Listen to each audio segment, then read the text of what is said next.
regional food has kinda crept up on us in recent generations as a new core staple of the Pokémon series. Surely the implementation of curry and sandwiches hasn't passed you by, with Scarlet and Violet even doubling down on this and giving Kitakami its own signature dish in mochi as well. And while Game Freak could revert on this strategy the moment they feel like it, it doesn't remotely seem like that's in their plans. And honestly, that doesn't surprise me. It may have never had a prominence as big as sandwiches in Generation 9, but every single region has had its own traditional and signature foods introduced over the decades. Sandwiches and curry are just the first to really get the spotlight on them. So how about we change that? Let's take a look at the many different regional meals from all across the Pokémon world. And of course we start in Kanto, where the original Red and Blue are the only games introducing a region to not introduce a signature dish for it. Now, technically at the time, every food item was Kanto exclusive, it was the only region to exist, but I don't think we should consider fresh water and soda pops to be traditional regional drinks for the Kanto region. Although, the artwork for the cans does give it a unique look that we haven't seen since, so maybe even if the drink itself isn't unique, the brand at least is? Nah, still wouldn't count it. But revisits to the region did try to make Kanto feel a bit more culturally relevant and introduce new food items that are not available anywhere else. In Fire Red and Leaf Green, you no longer need fresh water to make your way past the guards and instead now serve them tea. Well, at first sight, tea also doesn't feel like a proper regional drink. The fact of the matter is that this item is only obtainable in Kanto-based games. So as bizarre as it may sound, it seems like tea, in the Pokémon world as we currently know it, is a Kanto-based drink that's not really served anywhere else. It's hard to believe when you're familiar with our real world, and the existence of Poltegeist also shakes it up a bit. But keep in mind, we're also dealing with a world where sandwiches are a local dish, exclusively served in one region only. So then why can't tea be the same way? Following its introduction in Fire Red and Leaf Green, tea would also reappear with the same role in Let's Go Pikachu and Eevee, further solidifying its role as a unique Kanto drink. But this game also added an actual food item to the mix. After 20 years, Kanto finally has its own regional food, the Pewter Crunchies. As the name implies, they are from Pewter City and are actually a type of food that we don't really eat commonly in the West. It's classically Japanese, befitting of Kanto really. The Pewter Crunchies are a type of arare, which are bite-sized crackers made from rice and then usually eaten with soy sauce. The games kinda skirt around what exactly the Pewter Crunchies are, just saying they're crunchy, and it actually appears as if they're trying to pull a 4Kids here. You know how 4Kids edited the anime to remove rice balls for sandwiches or call them donuts in the West? Well, it seems as if the Western release of Let's Go wants us to believe this item is chips rather than arare. The sprite makes it look awfully similar, chips are crunchies as well of course, and it's said in-game that Pewter Crunchies are known to make people thirsty, which is another side effect of chips. But yeah, the Japanese name makes no doubt about it. It's literally Pewter Arare over there. And in Scarlet and Violet, a library book mentions how this dish failed to catch on worldwide, which definitely doesn't apply to chips, but suits Arare to a T. So yeah, we've kinda skipped ahead in time now, since by the time Kanto received its two regionally exclusive food and beverages, other regions had already had their own. Johto was the very first to get its own regional dishes when Gold and Silver came around, probably as a result of trying to separate Johto and Kanto from one another culturally. And so, not just one, not just two, but 3 new food and beverages were introduced, only one of which is currently considered truly a uniquely Johtonian meal. But that's probably also the one that's now least well known, so let's start with the 2 you're most likely to have heard of, the first being Moo Moo Milk. There is no mistaking where this drink is originally from. It was introduced in Gen 2, it is exclusively produced by a Johto Pokémon, and we even visit a Moo Moo farm in the games. Moo Moo Milk is 100% a nourishment of Johtonian origin. But at this point in time, it has far transcended the status of a regional food. It has been available in every single region, including even Ore, and we've seen it produced in other places, like Paniola Ranch in Alola. Cause yeah, that's kinda the thing. Moo Moo Milk is of Johtonian origin, but Miltank isn't exclusive to Johto. You can get the milk from any region that has Miltank in it, and that's quite a lot. So even if I find it likely that most imported Moo milk hails from Johto, the fact of the matter is that this has far transcended the status of a regional food. And something similar applies to Slowpoke tails, similarly introduced in Gen 2 as something Team Rocket hunts for and describes as a delicacy, but it has since been seen and served in other regions. Kalos' restaurant Le Yeah has it on the menu, you can buy them in Alola's Thrifty Megamart, and you can even cook with it yourself in Pokemon Sword and Shield and Sleep, which may not be canon, but hey, that does show this is more than just the pewter crunchies. I can't even say with 100% certainty that Slowpoke tails are a Johtonian dish. After all, Slowpoke can be found in plenty of other regions, and while usually not so close to civilization as in Slowpoke Well, the way harvesting Slowpoke tails is treated in Gold and Silver does make it seem like it's not something they do on the regular. Or maybe Team Rocket is just unnecessarily cruel in their methods, I wouldn't put it past them. But yeah, even if this dish originally came from Johto, it too has surpassed the status of regional dish. And that leaves the one and only that can truly be considered a regional snack. The Rage Candy Bar, which honestly is barely even a Johtonian snack, is a specifically Mahogany Town based snack.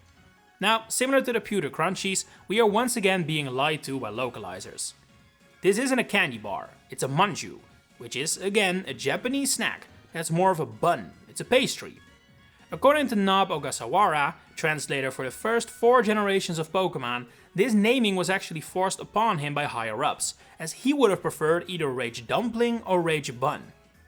At the time, the sprite was so nondescript that I can kinda see what the idea behind the name change was, but nowadays it is a little odd. The image we see now is clearly not a candy bar, and it has also appeared in the anime looking nothing like candy. But hey, probably too late to do anything about it now, huh? In Generation 3, we would see less of these general foods like Slowpoke tails and Moo milk, and instead things were kept mostly focused on true regional food, as well as food for Pokemon specifically, which then became a trend lasting all the way until curry and sandwiches kinda became both tropes in one. So Pokeblocks will not be discussed here, besides how those work is complicated enough for its own video, with instead our focus going to the Lava Cookie, the first regional food item to be the same thing worldwide. Although, it's technically a rice cracker in Japan, which isn't the same thing as a cookie, but it's close enough, I'd say. The Lava Cookie is the local specialty of Lava Ridge Town, and is the first local food we see in this video to be available easily worldwide. Pewter Crunchies and Rage Candy Bars are not simply to get your hands on, but Lava Cookies can be bought on 2 Island, in Veilstone City's department store, the Royal Unova, any Kalos hotel, and many more.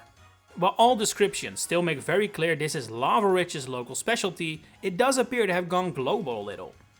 Not to the point that it's produced everywhere, like Moo milk, but it is enjoyed the entire Pokemon world over, it seems.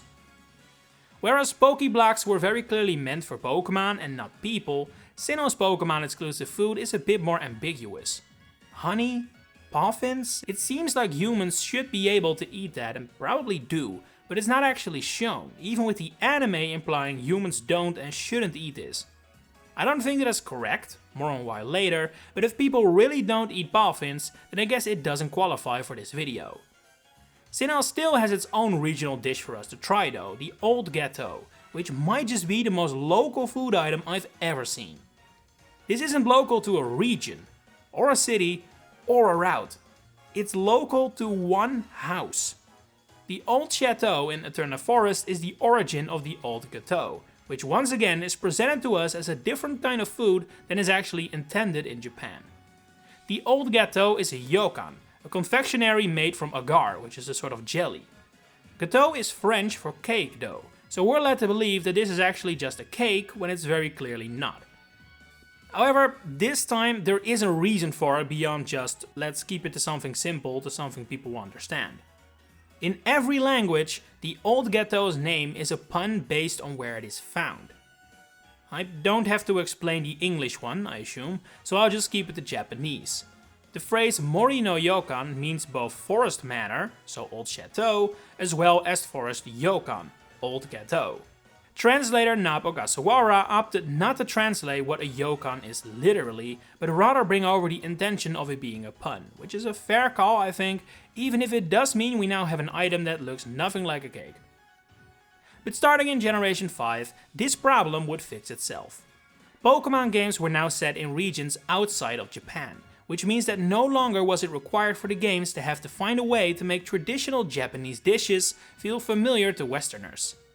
The Castilia cone fits right into Western culture as soft serve ice cream based on a vanillite, but I remember as a kid thinking, how is this in any way, shape or form unique to Castilia City?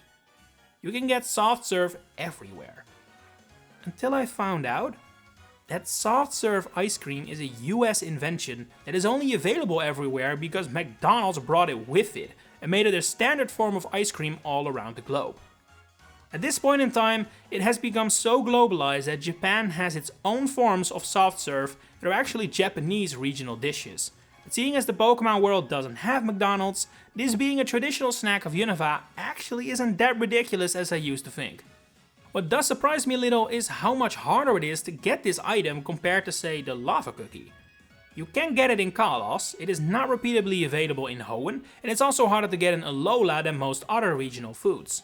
So yeah, it may in our real world have overshot the status of a regional food long ago, but in the Pokemon world it arguably has stayed local much more so than others of its kind. So, Kalos may not have Castilia cones, but it does have not one, but two regional foods, exclusive to the region. Fitting, I guess, for a region based on France, known for its many local dishes. Whereas our Pokemon got a taste of the new Pokepuffs, which again, look perfectly edible for humans despite them not actually giving them a chance, we can try out the Lumiose Galette and the Chaleur Sable. Both are pastries, and both are local to one city in Kalos, of course being Lumiose and Chaleur respectively. You may wonder why Kalos is the only region to have two of these, and while I can't answer that question exactly, I do think it's worth pointing out that the Chaleur Sable actually does not originate from X and Y. It's mentioned in-game, but the first time we can actually obtain it is in Oras for some reason. I think it's also worth pointing out that while the games call it a Sable, it's actually a Sablé, with a line on the E. This is a shortbread cookie which truly is very French, and hasn't really made it across the world.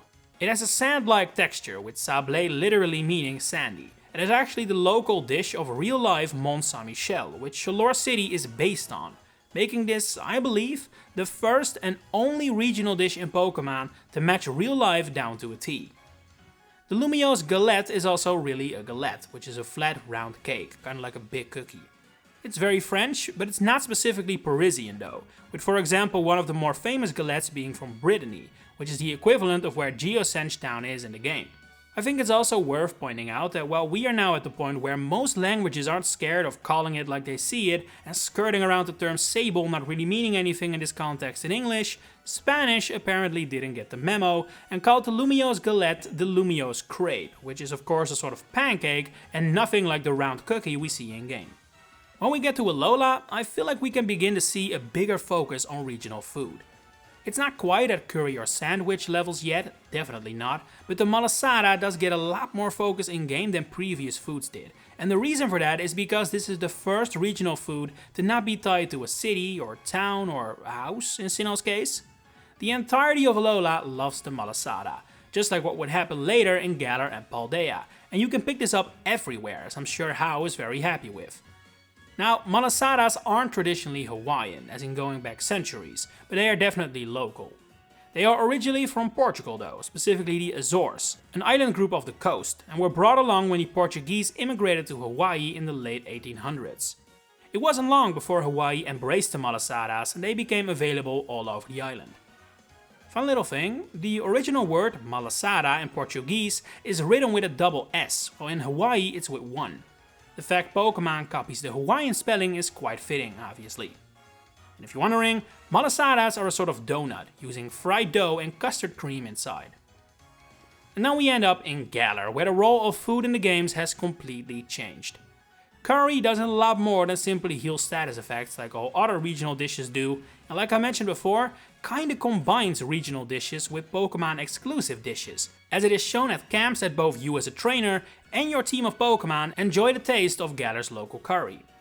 Now, I don't think I have to tell you that curry isn't a traditional British food at all, it comes from Southeast Asia, but has, due to migration and colonization, become completely ingrained into British culture. It does appear like Japan had a bit of influence here too though, since curry rice is a popular travel dish in Japan, and that is literally the role of curry here, eating it on the road. That would make it the first local dish to not be completely inspired by its original region, a title that would otherwise belong to Paldea. There are way too many curry dishes in Sword and Shield to cover them all. There's even an entire curry dex, which is 151 dishes long, wink wink, but it is worth mentioning that since you of course cook it yourself, the focus is more so on ingredients than anything else. And just like in real life, these ingredients can be from all around the world. See for example the presence of instant noodles. Now, before we head to what is currently the latest type of food, sandwiches, we have Hisui left to cover and finally get to what I mentioned earlier about puffins. Because while modern day Sinnoh residents apparently don't eat those, they are based on food that people from Hisui did eat. The Jubilife muffin is created in Jubilife village during the days of Legends Arceus, and over time becomes the puffin seen in modern day Sinnoh. What is interesting though is that its origins lie elsewhere. The Jubilife muffin is an upgraded version of sorts of an item known as the hometown muffin. And the hometown is in Jubilife village. The description mentions this muffin being eaten in all kind of regions, even calling out Galar specifically, suggesting that while puffins may in the modern day be Sinnoh exclusive and only eaten by Pokemon, they actually don't hail from the region at all and used to be eaten by people instead. And then we have sandwiches. Never before have food items been this important. Curry may have technically worked the same, but its bonuses weren't encouraging enough to use it frequently, and that is something sandwiches changed completely. Any shiny hunter has bakeries and supermarkets on speed dial now, and unlike curry, it even plays a role in the story, with your box legendary getting its different traversal options by eating your sandwich. And all that for a food item that isn't specifically tied to Spain or anything. It does appear like the mechanic was inspired by bocadillos, which are traditional Spanish sandwiches, but come on. This stuff is eaten everywhere and is not remotely as traditional or local as curry or malasadas. In our real world, at least. In the Pokemon world, it seems like Paldea truly is the only region to eat this stuff. Sandwiches have never been mentioned outside of Paldea, and not a single of the many ingredients mention another region. Even if I doubt the intention is for say wasabi, marmalade or rice to all be local to Paldea. That said though, I wouldn't be entirely surprised if, in the future, we find out that it's not actually sandwiches that are Paldea's local food. Game Freak does have the tendency to shake things like this up every generation, but sandwiches are so general that I wouldn't be surprised if they bring them back. And if that's the case, then in hindsight, it's actually Herba Mystica that are Paldea's unique food. Unlike sandwiches, they are truly tied to the region, originating from Area Zero and the terrestrialization phenomenon that defines Paldea. Although, they're also found in Kitakami and the Terrarium, and are even supposed to be the key ingredient for the mochi commonly found in Kitakami. So yeah, maybe that conclusion isn't entirely correct either, which would then leave Paldea without anything truly its own, should sandwiches return in Gen 10. Even Kitakami has its mochi of course, and Blueberry Academy is part of Unova, so it doesn't need its own food. But hey, we'll find about that when the time comes. Which regional food in Pokemon would you want to try out? And do you like the way curry and sandwiches are implemented in the latest Pokemon games? Share it in the comments below. If you enjoyed this video, please consider giving it a like and subscribe to the channel to stay updated on all my future Pokemon content coming up. For now, thanks for watching and enjoy the rest of your day.